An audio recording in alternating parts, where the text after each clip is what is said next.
আসসালামু আলাইকুম রহমতুল্লাহ। সম্মানিত দর্শক শ্রোতা, আল্লাহর এই দুনিয়ায় যে যেখান থেকে আজকের এই ভিডিওটি দেখতেছেন সবাইকে জানাই আন্তরিক শুভেচ্ছা এবং আজকের এই ভিডিওতে সবাইকে স্বাগত। আজকের ভিডিও হচ্ছে ডাক্তার শফিকুর রহমান আমির, বাংলাদেশ জামাতে ইসলাম।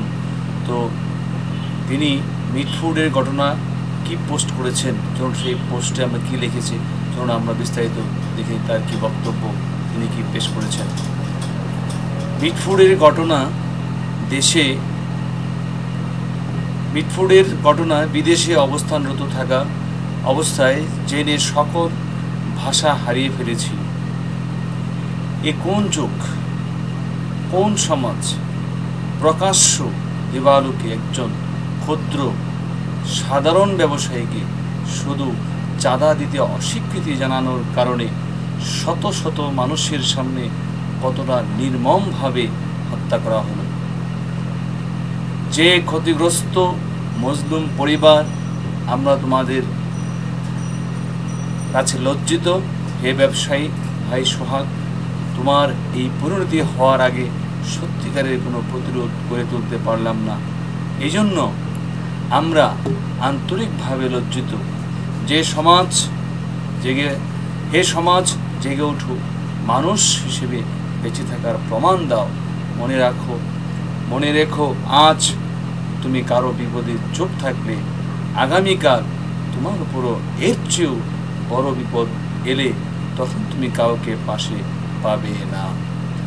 অতএব ভয় ও সংকোচ অপেক্ষা করে আমাদেরকে সমস্ত অপরাধীদের বিরুদ্ধে সামাজিক প্রতিরোধ গড়ে তুলতেই হবে। হয়েছিল ডাক্তার শফিকুর রহমানের ফেসবুকে পোস্ট, তার বক্তব্য আমরা জানলাম। আমরা এই মিটফুডের ঘটনার তীব্র নিন্দা জানাচ্ছি। এরকম ঘটনা আমরা কোথাও বাংলাদেশের আশা করি না।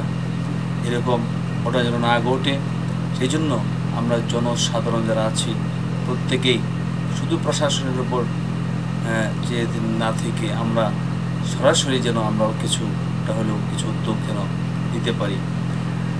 তো এখানে শুধু এক জায়গায় একটা মারামারি হচ্ছে, এখানে শুধু প্রশাসনিক থানার থেকে আসবে আর আমরা চেয়েছি শুধু দেখতে।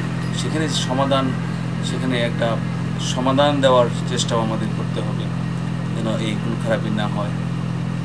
একজন মানুষকে অসহায়ভাবে যেন সর্বসাধারণের সামনে যেন এরকমভাবে খুন করতে কেউ না পারে, সেই জন্য সবাইকে একতাবদ্ধ হতে হবে, জনসাধারণকেও একতাবদ্ধ হতে হবে, আর প্রশাসনকেও আরও এই ব্যাপারে সোচ্চার হতে হবে। তো ভালো থাকবেন সবাই, সকলের সুস্বাস্থ্য, দীর্ঘায়ু, সফলতা, মঙ্গল কামনা করে যিনি মারা গেছেন ওনার রুহে আত্মার মাগফিরাত কামনা করে আজকে থেকে শেষ করছি। ধন্যবাদ সবাইকে। আল্লাহ হাফিজ। আসসালামু আলাইকুম ওয়া রাহমাতুল্লাহ।